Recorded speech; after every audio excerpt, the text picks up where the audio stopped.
మరి జరిగినటువంటి ఎలక్షన్స్ విషయంలో Yes. ఆలోచిస్తే మరి మళ్ళీ మూడోసారి కూడా ఇప్పుడు బీజేపీ మరి అధికారంలోకి వస్తుంది. ఇక్కడ ఒక పెద్ద క్వశ్చన్ ఏంటంటే సార్, క్రైస్తవులు మణిపూర్ సంఘటన తర్వాత మళ్ళీ బీజేపీ గెలవద్దని భయంకరంగా ప్రార్థన చేశారు. అలా ప్రార్థన చేసిన తర్వాత కూడా మళ్ళీ బీజేపీ గెలిచిందని ఎలా చూడాలి? ఇప్పుడు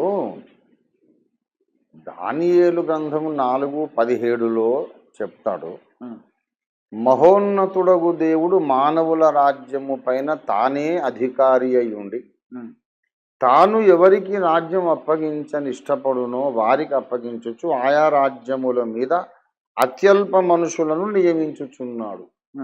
ఇది మనుషులందరూ తెలుసుకోవాలి అని అన్నాడు. కనుక ప్రార్థనలు చేసేవాళ్ళు ప్రార్థనలు చేస్తారు, ప్రచారాలు చేసేవాళ్ళు ప్రచారాలు చేస్తారు. అల్టిమేట్గా దేవుడు ఎవరిని అధికారంలో తేవాలనుకుంటే ఆయన చేస్తాడు. కనుక అంతకుముందు యాటిట్యూడ్ ఏదైనా సరే, ఇప్పుడు ఎన్నికైన వాళ్ళు ప్రభుత్వం స్థాపించినప్పుడు అన్ని సకల మతాల్లోని పౌరులు కూడా ప్రభుత్వాన్ని గౌరవించాలి, లోబడాలి, సహకరించాలి. అప్పుడే దేశం బాగుంటుంది. ఒకవేళ ఎవరైనా ఇలా ప్రార్థన చేసి ఉంటే ఆ ప్రార్థన ఏమైపోయినట్టు, దాని గురించి ఎలా? అవును, మనం ఇప్పుడు ప్రార్థన అంటే దేవుని చిత్తానుసారంగా 1 యోహాను 5:14 ప్రకారం దేవుని చిత్తానుసారంగా మనం ఏది అడిగినను అది ఆయన అనుగ్రహించును అనేది మనకు కలిగిన నిశ్చయత అని అంటాడు. ప్రార్థన చేసినప్పుడు ఏది అడిగితే అది ఇస్తాడు అనేది కాదు బైబిల్ బోధ.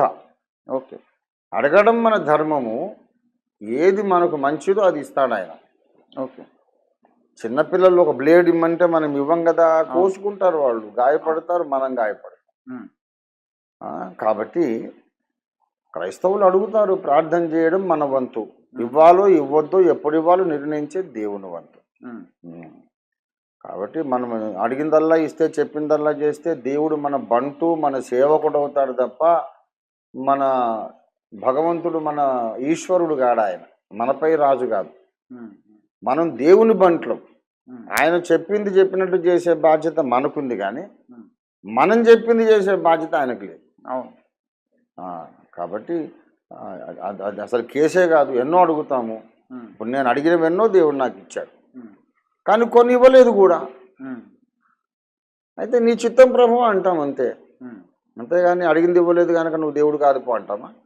నువ్వు దేవుడు కనుకనే ఇవ్వడానికి నీకు అధికారం ఉంది, ఇవ్వద్దు అనుకోవడానికి అధికారం ఉంది, నీ ఇష్టం.